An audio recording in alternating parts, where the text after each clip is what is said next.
दोस्तों मेरी अभी की जो वीडियो है दानिया शाह केस के ऊपर है, जो डॉक्टर आमिर लियाकत की वफ़ात हो गई थी, जो उनका कत्ल हो गया था, उसी के ऊपर है। आज से 6-7 महीने पहले इस केस को मैंने रिपोर्ट किया था और उस वक्त मैंने 1-2 चेहरों की निशानदेही की थी। लेकिन हुआ ये कि उन लोगों के ताल्लुकात इतने ज़्यादा थे कि उन लोगों को कोई पकड़ नहीं सका, ना उनके चेहरे सामने आ सके।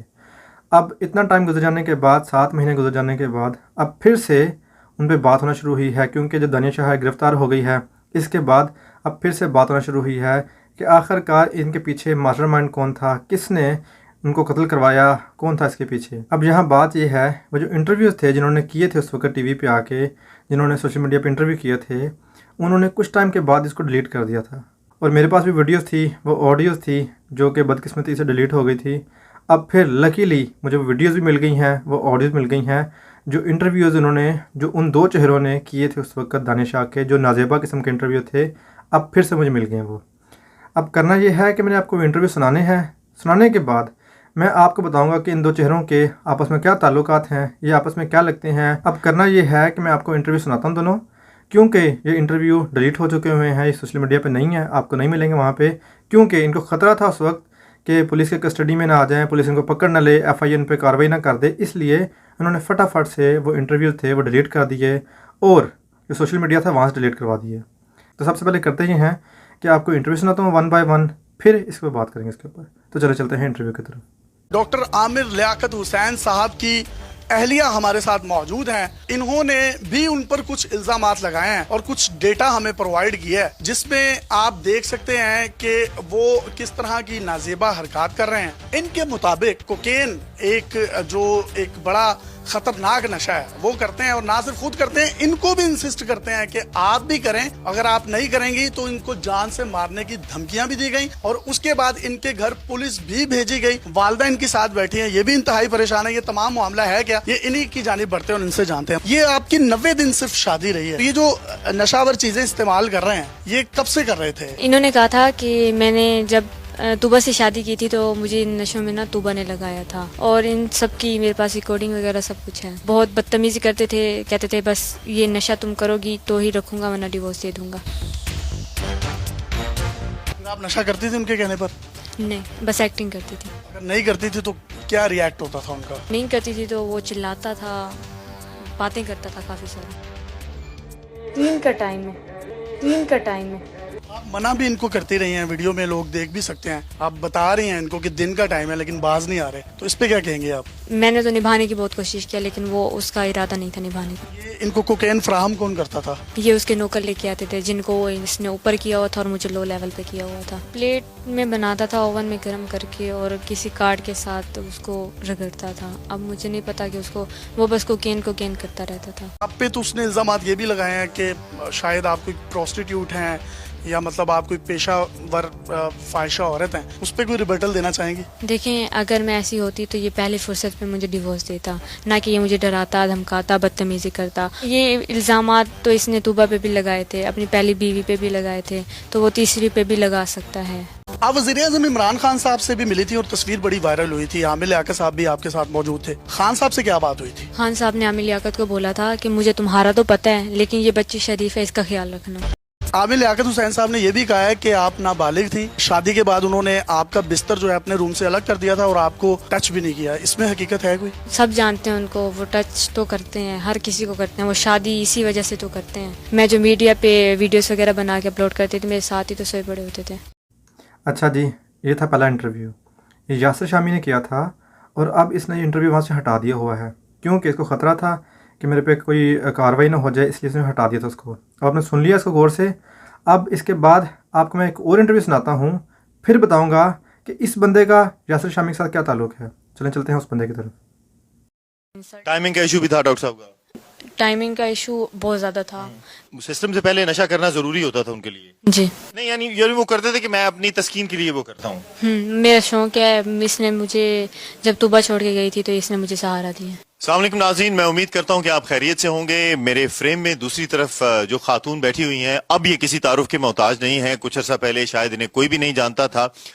सैयदा दानिया से फाहिशा तक के इल्जामात लगे और क्यों ये हुआ और मामलात इस नहज तक कैसे पहुंचे।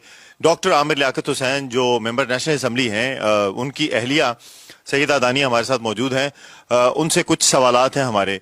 दानिया, सबसे पहले तो मुझे ये बताएं कि जो कुछ आपके साथ हुआ ये बड़ा अफसोसनाक है, ये नहीं होना चाहिए, लेकिन दूसरी तरफ से भी बहुत सारे सवालात हैं जो उन्होंने इल्जामात लगाए कि आप फाहिशा हैं और आप यहाँ जाती हैं और आप वहाँ, इनमें कितनी सदाकत है? देखें, अगर वो इतने गैरतमंद बनते हैं, सही है, तो उन्होंने शादी क्यों की थी? जो खुद गलत होते हैं ना, वो दूसरे को गलत वो ये कहते हैं मुझे पता ही नहीं था। हाँ, मुझे पता ही नहीं था। वही वो कहते हैं कि मुझे कुछ पता ही नहीं है, जैसे कि वो अभी पैदा हुए हैं, उनको कुछ पता ही नहीं है। उनको सब पता था, सही है, ना ऐसी कोई बात है, ना ऐसा कुछ है। वो अपनी तरफ से ही कर रहे हैं जो भी कर रहे हैं। होशो हवास में रहते थे या कुछ और? बहुत सारे आपने इल्जामात लगाए हैं उन पे। होश में तो कभी भी नहीं रहते थे। और क्यों नहीं रहते थे होश में? ये अब उनको पता। नहीं, कोई वजह तो होगी ना, एक इंसान। रहते थे, नशे में रहते थे। कौन सा नशा करते थे? पता नहीं, कुक कुक बुलाते थे उस नशे का। ये किसी दवाई का नाम है? नहीं, वही नशा है, वाइट कलर का नशा है कोई। मतलब कैसा होता है व्हाइट कलर का? अच्छा, कुकू। हाँ, वाइट कलर का नशा है जो नाक से वो लेता था। अच्छा, दूसरा बड़ा अहम सवाल लोग ये जानना चाहते हैं, बहुत सारे लोग ये देख भी रहे हैं कि अगर इसको दुनिया की महंगी तरीन तलाकों में डाला जाए कि मतलब आपने 11 करोड़ समथिंग प्लस फिर करोला गाड़ी और ये 11.5 करोड़ समथिंग बनता है, 90 दिन की आपकी शादी है, अगर बीच में से 21-22 दिन वो निकाल दें, फिर रमजान शरीफ आ गया, फिर उनकी उम्र है, तो उस हिसाब से सारी अगर बाइफिकेशन करें तो ये तकरीबन 74 लाख रुपया एक वो सिस्टम का बनता है। तो ये क्या वो उनको क्या फायदा हुआ आपसे शादी करके? वो तो बहुत नुकसान में है। नहीं, कोई नुकसान में नहीं है, ना ही मैंने उनसे कोई पैसे लेने हैं। सिर्फ मैंने अपने आप को बचाने के लिए ये सब लिखवाया कि मैंने इससे कुछ भी नहीं लिया। और उन्होंने कहा कि यार शादी के बाद हमारा कोई इस तरह का आपस में हमारा कोई राब्ता नहीं था, मतलब सिस्टम वाला मामला जो था वो उनकी बात गलत है। जी, सिस्टम था यानी था नशे में वो कुछ बस वो जो बात होगी मैं तो नहीं कर सकती। सही, वो ठीक है। क्या ये अच्छा नहीं होता कि आप इन सारी चीजों को संभाल के रखती और अगर घर से कोई चीज खराब होती है तो आप डिफेंड करती हैं, आप कहती हैं नहीं मेरा खामद है? आपने कभी उनको समझाया कि आप ये सारी चीजें छोड़ दें? बहुत ज्यादा समझाया है। जब आप समझाती थी तो वो क्या कहते थे? वो कहते हैं कि मैं तुम्हें छोड़ सकता हूँ, पूरी दुनिया छोड़ सकता हूँ, ये नहीं छोड़ सकता। तो यानी सिस्टम से पहले नशा करना जरूरी होता था उनके लिए? जी। अच्छा, नहीं यानी वो करते थे कि मैं अपनी तस्कीन के लिए वो करता हूँ। मेरा शौक है। इसने मुझे जब तूबा छोड़ के गई थी तो इसने मुझे सहारा दिया। कुछ लोगों ने तो ये भी कहा है कि डॉक्टर आमिर लियाकत हुसैन की अब जो है वो रिहाम खान से शादी करवा दें ताकि दज्जाल की पैदाइश जो है ना वो हो जाए। ये हर बंदे की अपनी एक राय है। देखिए, वो मुझे बार बार टॉर्चर कर रहा था, तो मेरी फैमिली ने कहा कि इसको बुलाओ, खुद लेने आए, क्योंकि इसने मेरी फैमिली में मेरा बहुत कचरा किया था, बहुत ज़्यादा इंसल्ट। टाइमिंग का इशू भी था डॉक्टर साहब का? टाइमिंग का इशू बहुत ज़्यादा था। बताते कुछ थे, करते कुछ थे। आपकी मौजूदगी में और भी खवातीन का आना जाना होता था वहाँ पे? होता होगा, मुझे भेज देता था कि जाओ तुम घूम फिर। यानी होता होगा, यानी आपने देखा नहीं है? नहीं, लेकिन ये कंफर्म है कि होता होगा। बिल्कुल ठीक है। तो ये तो आने वाला वक्त साबित करेगा कौन सही है कौन गलत है, लेकिन एक बात है कि इस तरह के मामलात में एक दूसरे पे गंद नहीं उछालना चाहिए। उम्मीद करते हैं कि आपको इंटरव्यू पसंद आया होगा। अगले इंटरव्यू के तक इजाजत दीजिए। अल्लाह हाफिज। अच्छा जी, तो ये था दूसरा इंटरव्यू। अब इस बंदे का नाम है मतलूब ताहिर। अब देखें किस किस्म के इन्होंने इंटरव्यू तब किए थे। अब मुबैना तौर पे ये इस केस के पीछे मास्टरमाइंड थे। अब इसी के साथ ये दोनों इंटरव्यू जो आपने सुन लिए हैं, ये इन लोगों ने यूट्यूब से डिलीट कर दिए थे, जो और प्लेटफॉर्म थे वहाँ से डिलीट कर दिए थे, क्योंकि ये नाजेबा किस्म की गुफ्तगू उन्होंने की थी, कोई सवालात किए थे, जिसके बाद उनको ख़तरा लग गया था कि अब हम पे भी वक्त आने वाला है बुरा, हमें पकड़ लेंगे। अब मैं आपको बताता हूँ, यासिर शामी है और मतलूब ताहिर है, इन लोगों के आपस में बहुत करीबी ताल्लुकात हैं, इनके फैमिली टर्म्स हैं, और इसी के साथ इन लोगों के ताल्लुकात वसीम बदामी के साथ भी बहुत ज़्यादा हैं, जो इकरारुल हसन सैयद है उसके साथ भी ताल्लुकात हैं। ये लोग काफ़ी टाइम में इकट्ठे नजर आएंगे आपको। और इसी के साथ ये जो मतलूब ताहिर है, ये यासिर शामी के प्लेटफॉर्म है जो डेली पाकिस्तान है, उसके ऊपर काफ़ी टाइम से वहाँ पे काम कर रहा है उसके साथ मिलके, इसलिए आप इसको वहाँ देख भी सकते हैं।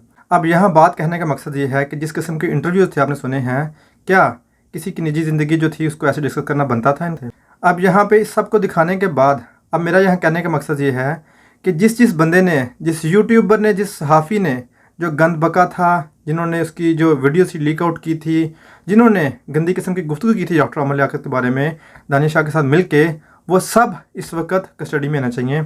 उन सब का एहतसाब होना चाहिए, क्योंकि ये सब लोग, ये सब यूट्यूबर्स, यासिर शामी, मतलूब ताहिर और डिफरेंट जो यूट्यूबर्स थे, ये इसके अंदर शामिल थे। ये सब लोग इसके ज़िम्मेदार हैं ये सब लोग दानिया शाह के साथ ज़िम्मेदार हैं डॉक्टर अमर लियाकत की वफ़ात के। तो जो गवर्नमेंट है उसको चाहिए कि इन सब लोगों को पकड़ें, इनका एहतसाब करें और इनको भी सज़ा दें। क्यों एक बंदी को आप पकड़ रहे हैं? मैं ये नहीं कह रहा कि उसका कसूर नहीं है, उसका कसूर है, ज़रूर कसूरवार है वो लड़की। लेकिन इसी के साथ जिन लोगों ने ये वीडियो वायरल की थी, जिन लोगों ने इसके ऊपर बातें की थी, क्या वो कसूरवार नहीं है? क्या उनको सज़ा नहीं मिलनी चाहिए? क्या किसी को हक है कि वो किसी की निजी ज़िंदगी को आके डिस्कस करें यहाँ पे आके? क्या यासिर शामी को यह हक पहुँचता था? क्या मतलूब ताहिर को यह हक पहुँचता था कि किसी की जो निजी ज़िंदगी है उसको यहाँ डिस्कस करें यहाँ आके? क्या इस तरह के सवाल करने बनते थे? इसलिए मेरी गुजारिश है गवर्नमेंट ऑफ पाकिस्तान से कि इन लोगों को पकड़ें। जो लोग भी, जिन लोगों ने वायरल की वीडियोस, जिन लोगों ने इसका इंटरव्यू किया, जिन लोगों ने इस तरह की गंदी गुफ्तगू की, उन सबको पकड़ के ला के उनको कैफरे किरदार तक पहुंचाया जाए। मैं ये बात कर रहा हूँ कि ज़िम्मेदार सिर्फ दानिया शाह नहीं है, ज़िम्मेदारी सब लोग हैं। ये सब यूट्यूबर्स, ये सब सहाफ़ी, जिन लोगों ने गंद उछाला था उस वक्त जिसकी वजह से उसकी वफ़ात हुई, ये सब लोग उसके ज़िम्मेदार हैं। लिहाजा गवर्नमेंट ऑफ पाकिस्तान को चाहिए कि इन सब लोगों को पकड़ें, इनसे इन्वेस्टिगेशन करें, इनसे पूछें कि आप लोगों ने ये सब कुछ क्यों किया, ये किसके कहने पे किया, ये जो वीडियो वायरल हुई थी ये किसके कहने पे की गई, क्यों की गई, ये सब कुछ उनसे पूछा जाए। और इसी के साथ मेरी सबसे गुजारिश है कि मेरी इस वीडियो को जितना मुमकिन हो शेयर करें, ताकि हमारी आवाज़, हमारी ये वाली आवाज़ जो गवर्नमेंट ऑफ पाकिस्तान है वहाँ तक पहुँचे और ये सब लोग, जो लोग इसके ज़िम्मेदार हैं, जो लोग सब इसके पीछे थे, वो अपने अंजाम को पहुँचें। और मैं भी कोशिश कर रहा हूँ कि मैं कोशिश करके ये जो ऑडियोज़ हैं, ये जो वीडियोज़ हैं, ये गवर्नमेंट ऑफ पाकिस्तान के जो ज़िम्मेदारान हैं उन तक पहुँचा सकूँ, ताकि इन सब लोगों के ख़िलाफ़ कार्रवाई हो सके। तो यहाँ तक की थी मेरी अभी की वीडियो। दोबारा आपसे मुलाकात हो किसी नई वीडियो के साथ, तब तक के लिए अपना ख्याल रखिएगा। अल्लाह हाफ़िज़।